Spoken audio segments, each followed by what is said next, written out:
Now let's keep it going with Asia. Now, China's exports of rare earth permanent magnets to Japan have showed a marginal recovery in April.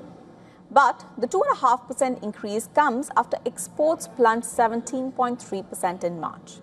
The slowdown is raising concerns across Japan's industrial sector.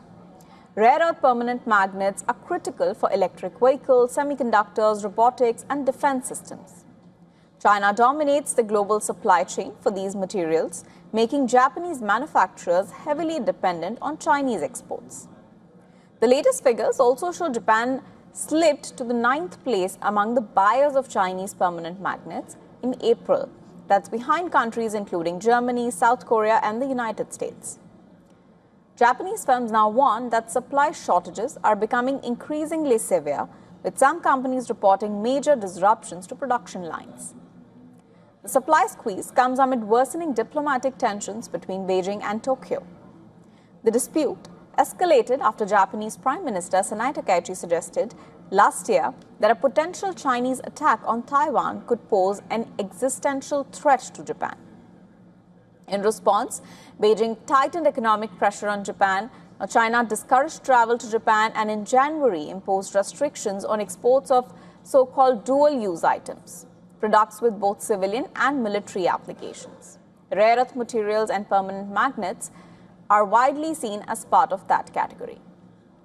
While shipments to Japan remain weak, China's rare earth trade patterns are shifting globally.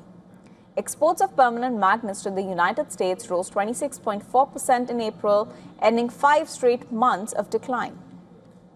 The rebound comes as Washington and Beijing continue negotiations over critical mineral supplies, despite rare earth diversification emerging as a key point among major economies. China's dominance continues to dictate terms, at least in real time.